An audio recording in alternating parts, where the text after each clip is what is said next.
happiest of Tuesdays to you all. How is everyone doing in this season of fall, season of change, season where it's almost November? Man, wherever you are in the world, I hope you're doing well. I hope you're staying healthy and safe with everything that is still continuing to go on. I'm so excited about this week's episode. This was an episode I actually recorded over the summer, and things kind of got so busy that I hadn't had a chance to put it out in the world yet, but I've been so excited to share it. It's a conversation with an amazing podcaster that I look up to a lot, Simone Davies. She's a Montessori teacher and a mother of 2 children, and both her children have attended Montessori right up through their primary school, and she's AMI trained. So she has been working in Montessori education for over 15 years, and she also has the podcast, The Montessori Notebook. Now, Simone really works with the toddler age and also works with parents. So we talk all about how to support parents, how to be a good Montessori parent, quote unquote.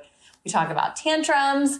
We talk about, having your children at home with you, especially during the pandemic, during this really hard time. And we have a really fun conversation revolving around parenting. It's super exciting. I hope you guys enjoy it.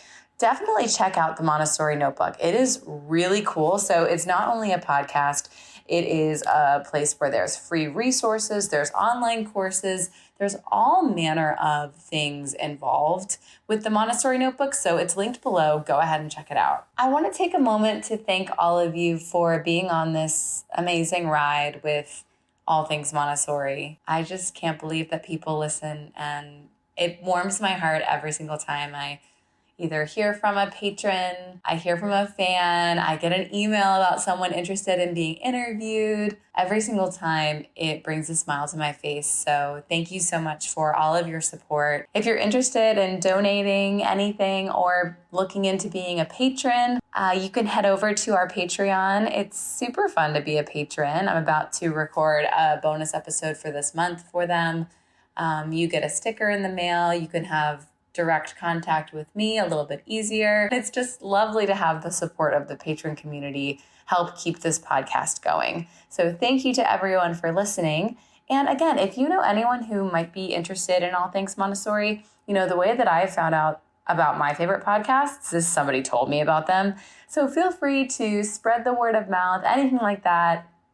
All of it helps. So thank you so much. And this episode's brought to you by Sapling Supply. Sapling Supply is an awesome furniture company that is 2 Montessori dads, and they make beautiful handcrafted Montessori furniture. It's absolutely beautiful and definitely worth checking out. If you want to get 10% off, you can head on over to their website and use the promo code ATM10. Once again, that's 10% off anything using the promo code ATM10.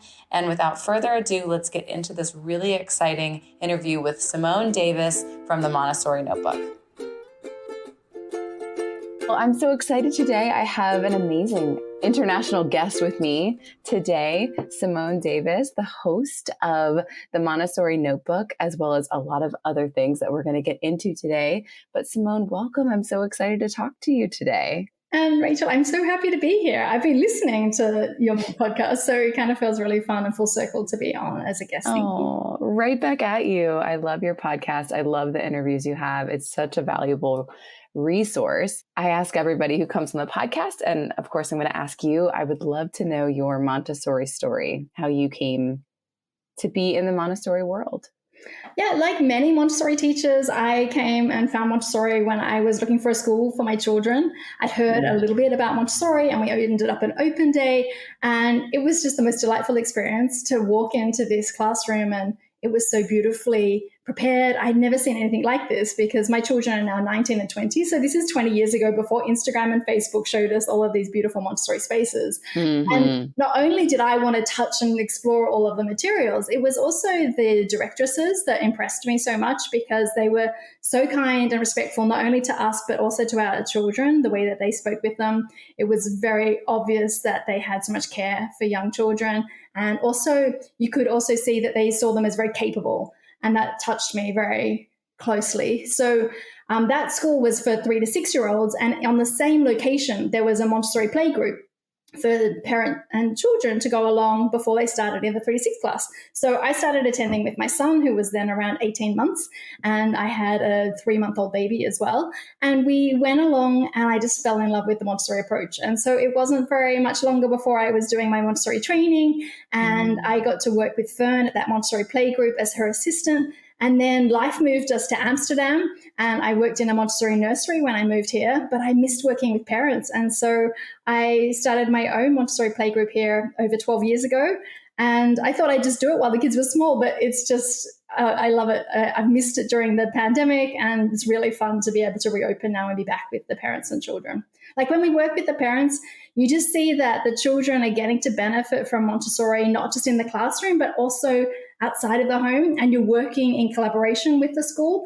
And that to me is like a delight to see the parents developing alongside the children. Like teachers get to see the children developing, but it's so exciting to also see parents making changes and getting excited, like, oh, you wouldn't believe what we did this week. And they're excited about an adventure that they did, or I remembered to slow down, or I changed up our house a bit and this is how it would happen. So anyway, that's a long introduction maybe, but it gives you an insight into why I'm so passionate about working with parents and the children. I love that. Well, I think that working with the parents is one of the most important things, because there's this like weird bridge that happens. You know, they're in the classroom, they've got all the Montessori stuff all around them, and then they go home. And I ran into that issue a lot in my teaching experience of, well, they're doing all this great stuff at school. How can I help them at home? And then, you know, I think some parents are a little intimidated by it because, you know, I think sometimes Montessori can seem like almost a little unattainable because the classrooms are so beautiful and so organized, and teachers put in so much effort in every shelf, every corner. So how do you help parents kind of break that down a little bit? I ran into that all the time. And then, you know, over time there were like little, how do I say it? Little wins with some parents. They'd be like, I got this one material, or I bought a child size desk, or anything like that. So it would happen over time, but it's kind of overwhelming. So how do you handle that with some parents? Well, I think because I have them in the classroom with me, they see like their child just super excited to be able to get on and off a chair by themselves, because the children I work with are generally under 3 years old. So if you go to IKEA and you buy a small table and chair, you actually can't get on and off that chair without some assistance. So I go into IKEA and then I cut 10 centimeters off the chair that I've just bought. And the parents say, oh, I can afford this chair. This is something accessible. So I don't go and buy the most expensive educational furniture. I buy things that they would use, and then they say, oh, okay, I might make a small change at home. Because I do think that when they start setting up their home to be a bit more child size and accessible, then they start to see the small wins. Oh, my child now knows to take off their shoes by the door because we have a little basket where all the shoes go. And then we're not running around like trying to find shoes when it's time to leave. So actually leaving's better. So starting to set up the home to help us is one easy step, I think, because I always say there's like 3 parts of Montessori parenting, and that's like setting up your home to be more, so the children can be more independent and everything more beautiful and attractive, and so they can be more engaged. And then there's Montessori activities, which, you know, I wouldn't want them once they get to 3 to 6 to replicate a classroom anyway, but like what kind of things is my child interested in? We've got way too many things. How can we simplify it? And then do activities. And then the last part is like Montessori parenting, which is like, why do the Montessori teachers, why do they listen to them? So how working in that respectful way with your child. And that to me is stuff that takes longer. And that's the things that I feel like we work more slowly at. It's like I always say onion, like layers of an onion. You're peeling back layers and layers. Like we start with good job because parents often say good job a lot. And I would say, you know, in the Montessori approach, we don't say good job so much. What we do instead is to really focus on the process rather than the product. And also we want to build their intrinsic motivation, like how they feel about it, as opposed to what we think about it, which is the extrinsic motivation, like a sticker or us saying good job. And then they kind of like, okay. And then they notice how often they say good job. And then they say, what do I say instead? And I go, oh, okay, good. Next question. And you like, it's like a child, you're scaffolding the skills. I don't just give them like the whole lesson. Right. Just break it down for them. And so they want more. And when they're ready, and all the parents will go at the different pace as well. Like some parents will come and after a few weeks, I'll really notice, wow, they really already were probably in tune a lot with the Montessori approach. And other parents, by the time they've come to my classes for 2.5 years, they may just be a little bit further on their journey, but they all got to enjoy it and be part of that community. So I feel like the good job, epidemic, I shouldn't say pandemic because that's what we're in right now. I shouldn't say that. That's a little too close to home. But the good job, it's like a routine. And I actually am interested because in America, I feel like we are very obsessed with positive reinforcement. I've just seen it in every which way. And so you're seeing that all over the world, it seems like too. Yeah, we have a very international right. We have a very international of families. But even the Dutch have a word called goed zo, which is kind of like, good job. So it is just how we were raised. Like I was a kid of the 70s, 80s, 90s. That kind of thing was actually thought to increase children's self-esteem. And so if you give them praise, then they'll want to do more of it.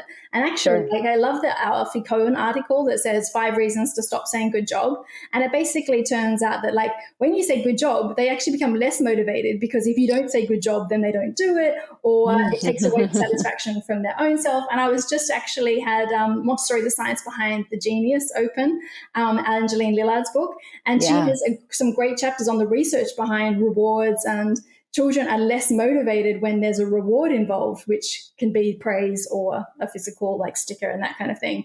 And children who have a simple thank you or get focused on the process. So what I like to say instead, just to leave any parents who are listening and like hanging,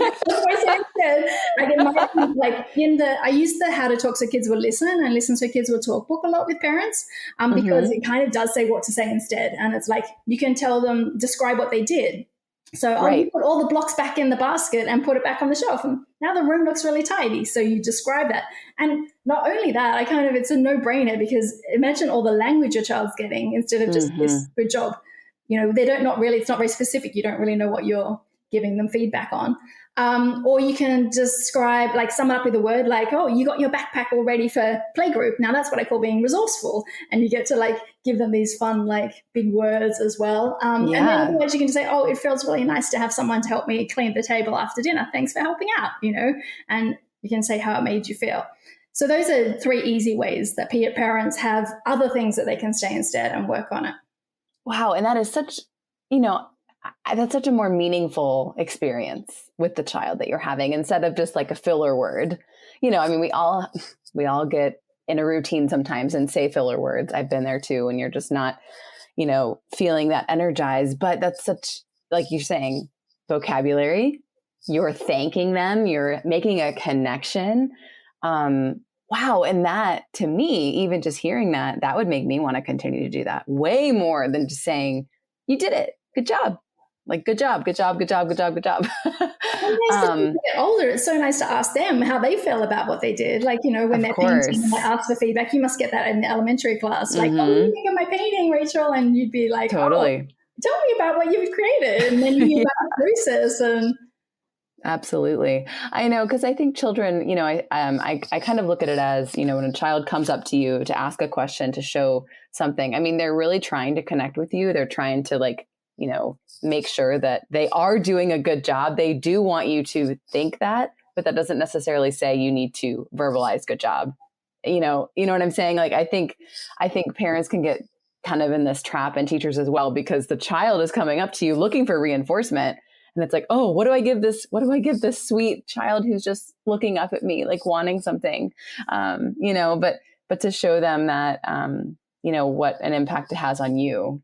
That's fantastic. And I also love to say, oh, you look so excited. Yeah. About it, because I'm just telling them again how it could make them feel. Oh, you look excited. And then they're getting, rather than I'm so proud of you, like I'm proud of myself. you look really proud of Totally. yourself. It's so cool to see the difference.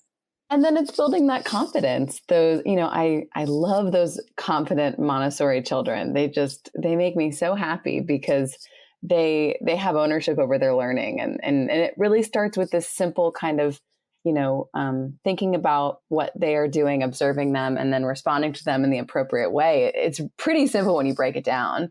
But like you're saying, it's a long process, right? And I'm sure with the parents you work with, it's like, are you going to come on this journey with me? Because it's not just a day-long journey. Like, we're in it for the long haul, right? Absolutely. Yeah. I literally said at workshops, this isn't a quick fix. So if anyone wants to know something, you might want to leave now, because we're laying, I work with toddlers and babies, and I'm saying we're planting the seeds. And even as a 0 to 3 educator, I don't often see the seeds grow. That 3 to 6, 6 to 9, 9 to 12. Definitely. But you know that you're making an impact.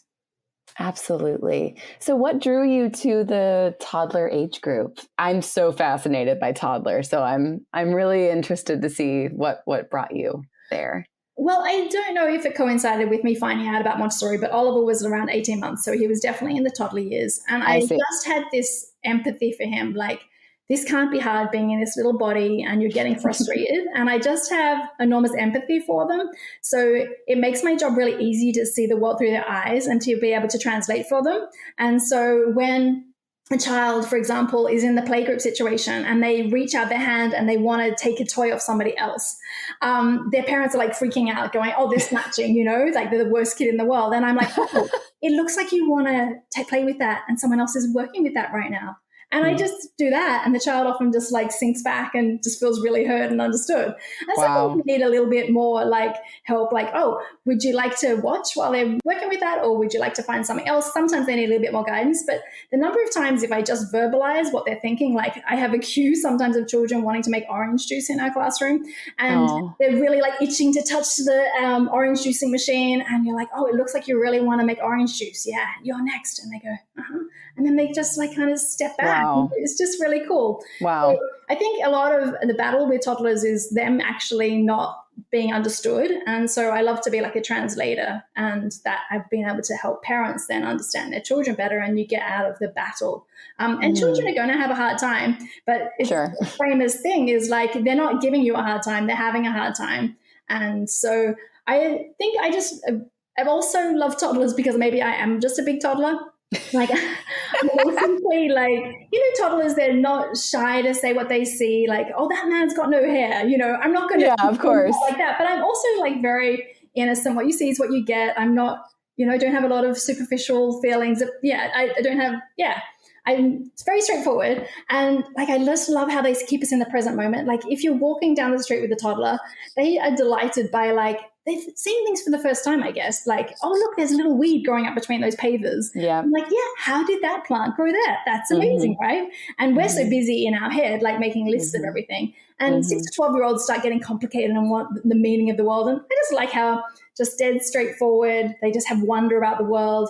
And they're truthful, honest, just good humans to be around. Yeah, I couldn't agree more. Before I got into Montessori, I was a nanny, and I particularly worked with children under the age of 3. And I'm just reflecting on, you're talking about going on a walk with a toddler. I was a nanny in New York City, so there's just 1.5 million things going on all around you. But I remember one week, the sweet baby that I was watching, she was just really into puddles that week, just into them. It was everything to us. Which size puddle could we find? How did that puddle get there? And that's such a simple thing. But I remember she was so delighted. And then we had to we didn't have to, but we bought an umbrella so we could go search for puddles as they were forming. And it's a puddle, but that's so amazing at the same time. It's something that as an adult, I completely take for granted. And I see what you mean about, just really taking that moment to observe truly and look around at the concrete things that are in front of you that are what make life so beautiful, Yeah. And I mean, also, toddlers can be difficult, and they do these tantrums, and they have different ideas. But what I love as well is if you sit with them, and sometimes, I have had toddlers take 40 minutes to calm down.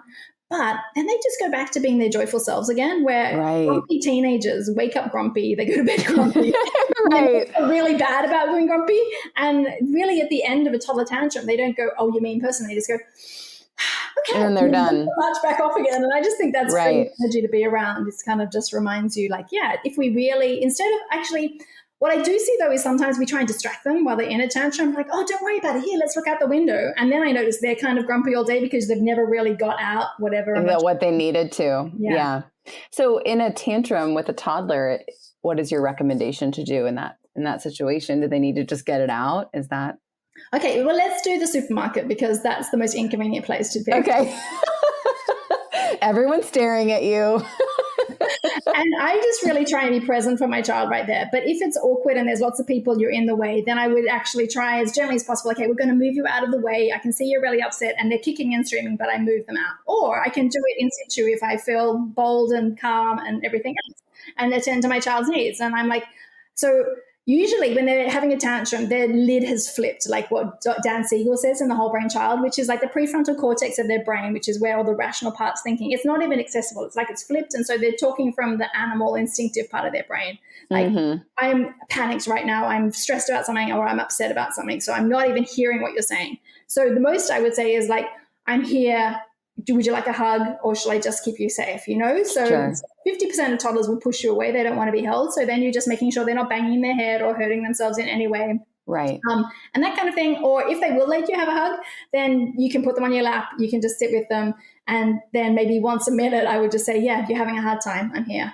Yeah. Sure. And then you start to see like the intensity starts to go down and then goes up again. And then they grieve a little bit. And, you know, you see different types of crying as they kind of wrap it up. And then once you kind of, they do have that big sigh, then like if they've actually like spilt everything in the supermarket aisle, then you might be able to make amends by like, oh, you know, we did make a big mess. Yeah. Right. Let's start packing these back up. Would you like some help? Let's put this one on top of this one on top of this one. So yeah, I think sometimes we're trying to already rationalize, yeah, I know you can't have that ice cream, and we're trying to talk to them while they're in the middle of that tantrum and make it better, and they can't even hear you. So you better just sit there, let them process it all. And then you can talk about that kind of thing after.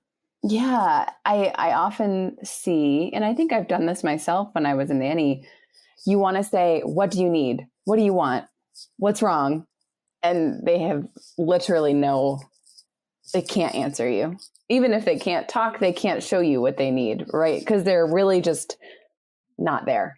And also, I mean, even as an adult, you can be really upset about something and people can ask, like, how can I help? And you yourself are so upset, you can't name exactly what's going to be helpful right now. So if we can't do that as an adult, how is a 2-3-year-old going to deal with it?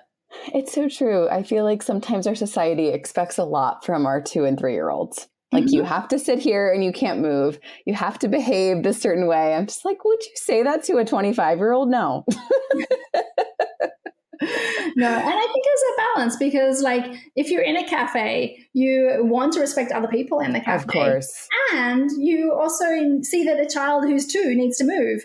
And, you know, then parents resort to a screen so that the child stays quiet. Oh my gosh, I know. It makes me a little sad because you can just see, like, parents on their phones and a child on their iPad, and you're like, why are you at the cafe together, you know? So yeah, I know. I do really like to still say, like, old-fashioned. We took a book, we took a little like pocket of things, and it had like maybe a car or whatever they were kind of into, and had a little pouch of things, and like, oh, what's in our pouch today? And I always had a notebook and a pen. And as my children got older, you know, we started playing boxes and different kind of noughts and crosses and all those kind of games. But at first, it was mostly just big scribbles in this notebook.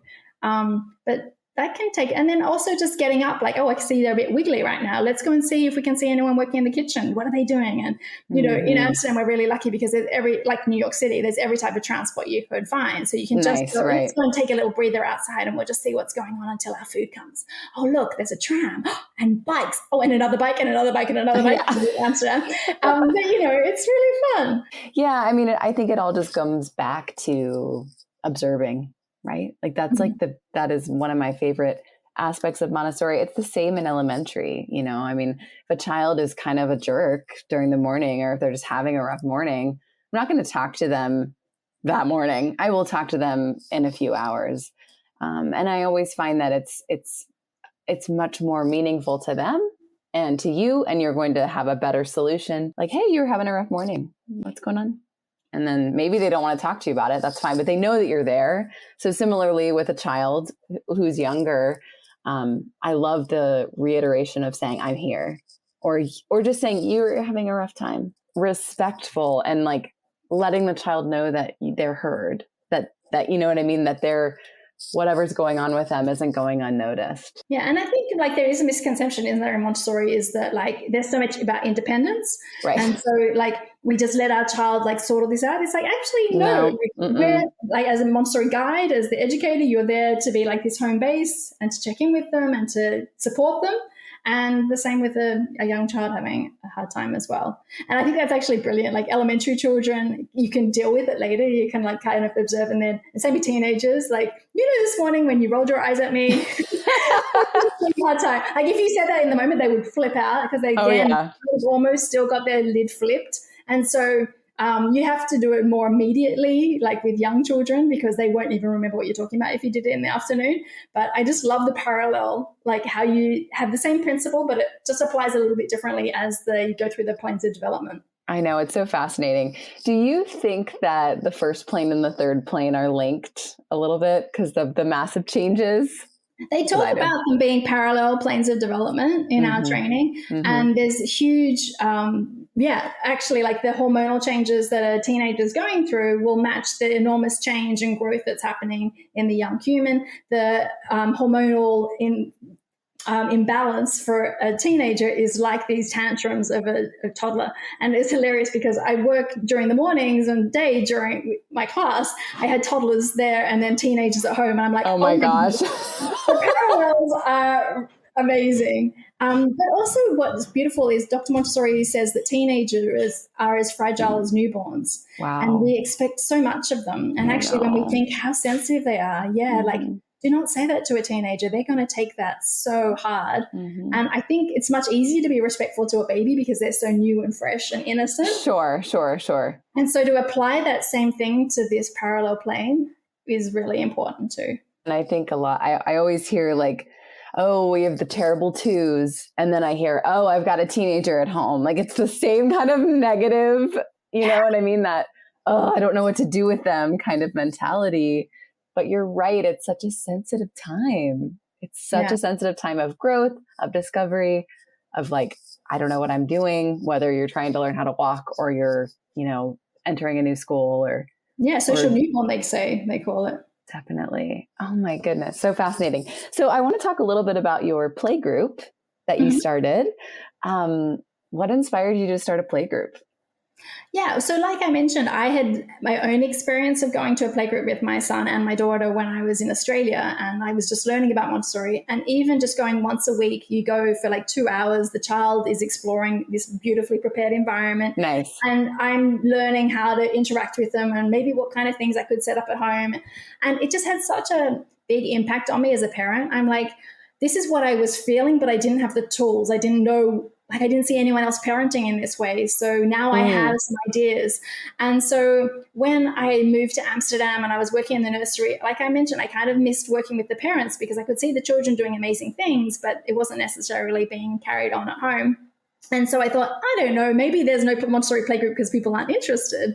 But it just kept growing. And I think that it's so fascinating to get to, it's such an honor, I guess, to get to work with families. It's such a raw moment of their lives when they're just kind of becoming parents, and how am I going to manage this child? I can see the beauty that they are, but it's triggering me in many ways.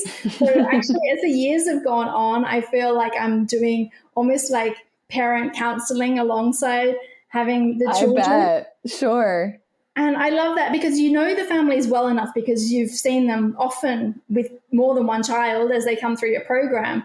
And so you can hold space for them knowing them, but you're not such a great friend or related that they will be able to, trust in you and to be able to talk things with you. And they really value that. So wow.